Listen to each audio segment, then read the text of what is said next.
Hi there, it's Deneen from DeneenTB and the Truth in Business Show. And today what we're going to be doing is we're going to be speaking with Mary Alore about how God transitioned her into the business that she has now.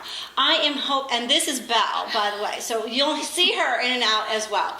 So hopefully you'll join us today for a time to hear all about how God has really directed Mary in her life and her transition from a corporate job into what she's doing now.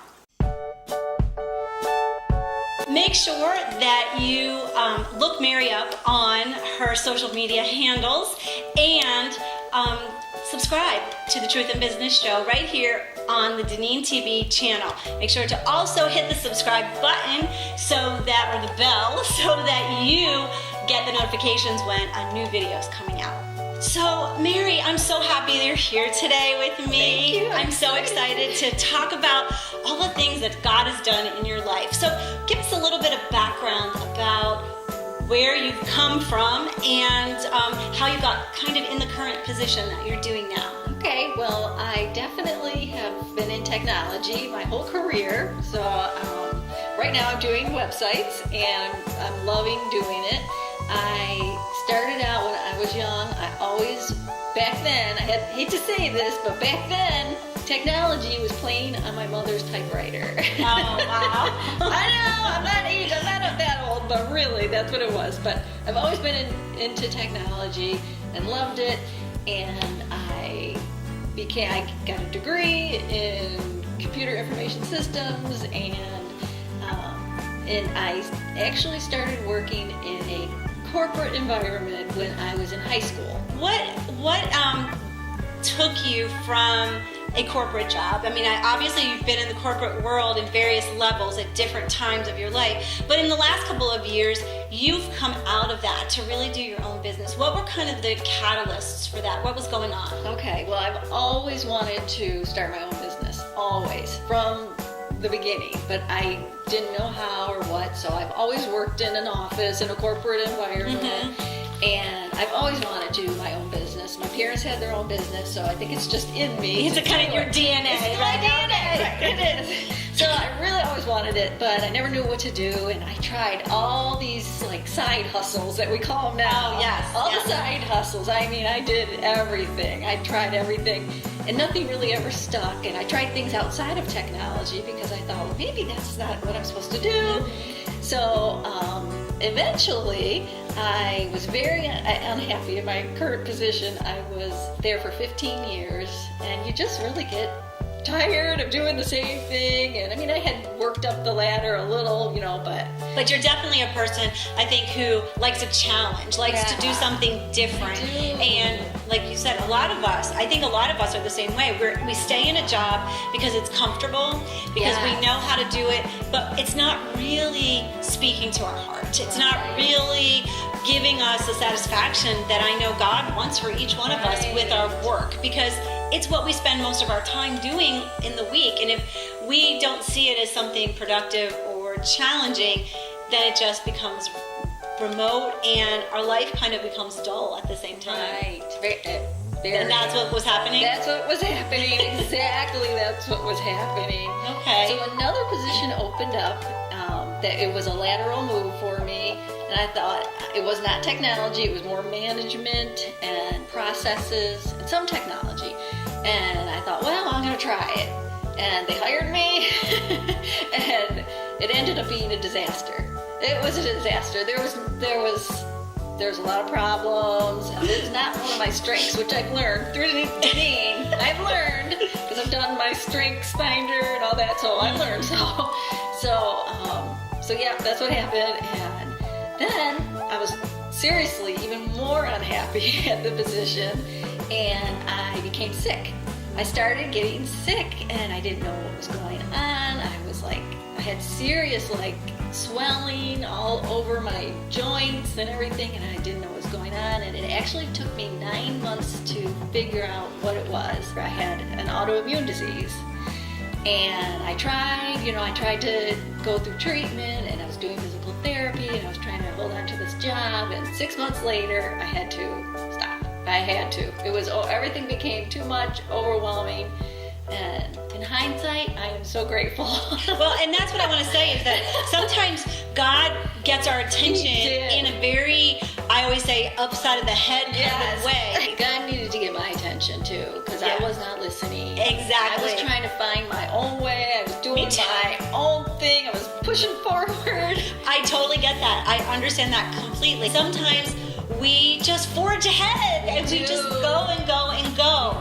And we forget that God wants us to be totally dependent on Him for everything in our life. So absolutely. What are you doing now that you've come out of that? So thank God I got out of that position. I took about a year and a half physical therapy and I started feeling better, thank God. And I started my own business. So how many years were you in corporate then before you left? Oh my gosh, since I was 18, since you were 18, 16, 17 to, oh my gosh, I gotta calculate it, at least 30 years or so. And then, and so you come away from that and you go into something thinking that this will be enough. This will satisfy me enough. Because I've been there, done that, had the corporate life. I don't really need, but I've come to learn that God uses us at any stage in our life and that we're never over if He has something else for us to do.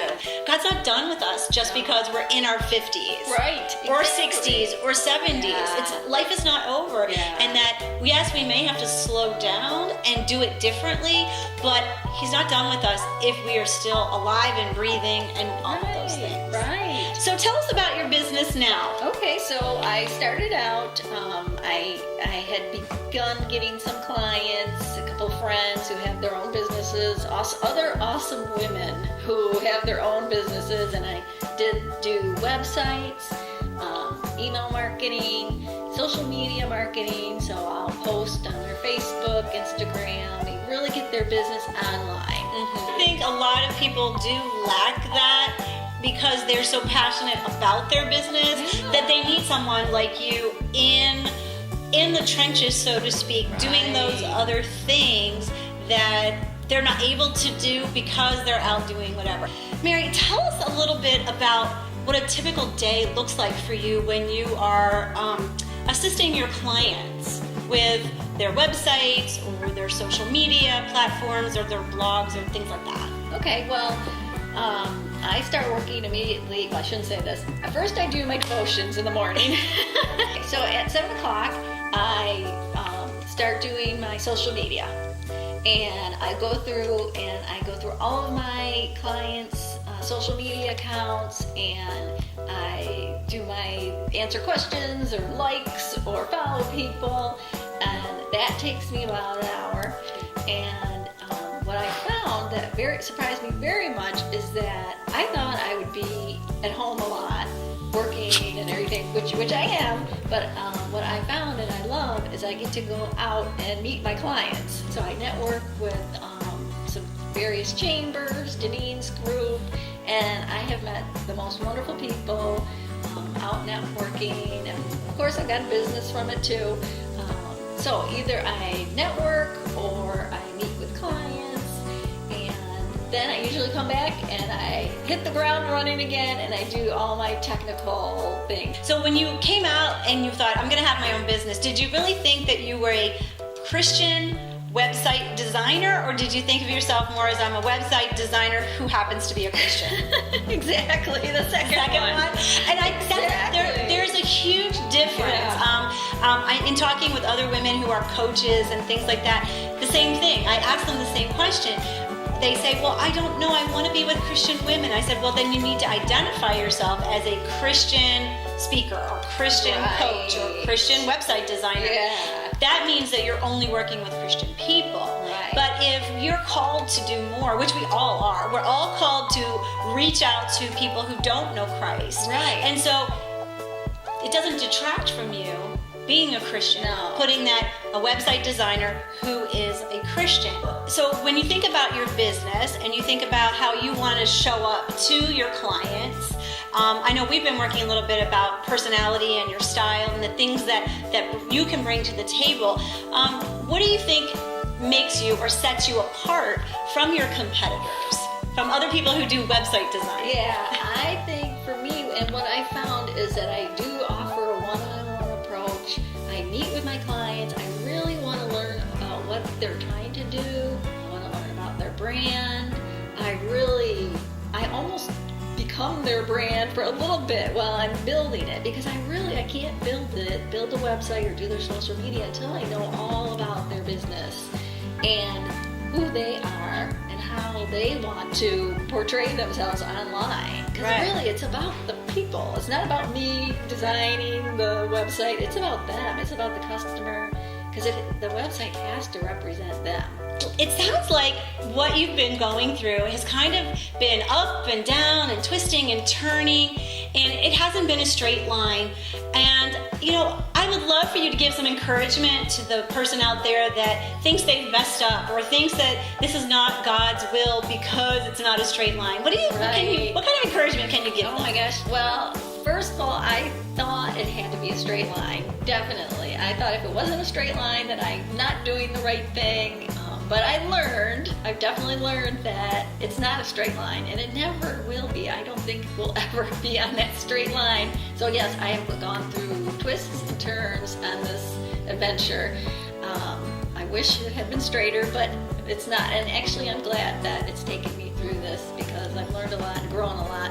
But the biggest thing that I learned was everything that held me back from even a little bit of a straight period was fear. I was afraid. I was afraid of leaving. For example, for me, I was afraid of leaving a job that I had for 15 years. I was afraid of stepping out of my comfort zone. So definitely do not be afraid. Fear definitely takes you down a road that is full of twists and turns, when I probably know I could have gotten there faster. Right. If I had taken that straight line, I could have gotten there faster. And I always think back to the Israelites, and they took a 40-year journey that could have only been done in 11 days. Amazing. And it's like, But we can't neglect the fact that through that adventure, through those twists and turns, God really showed you new things about yourself. Yeah. You learn things along the way. And we have to hold on to those things and not feel like it's a waste, but bring that to the table. Yes. Now that we're there. Well, Mary, I have had a great time chatting with you today. Fun. This has been super fun, and I hope you have enjoyed it as well. Make sure that you subscribe so that every month when I have a new person for an interview, that you get the notification. You got to click that little bell so that it pops up. Would love for you to subscribe. And if you'd like to have a clarity session with me, and so we can get started on your adventure together, please go to DeneenTB.com and hit that Work with Deneen button and get on my calendar for a 30-minute free session. Have a great day, and as always, be filled to overflowing.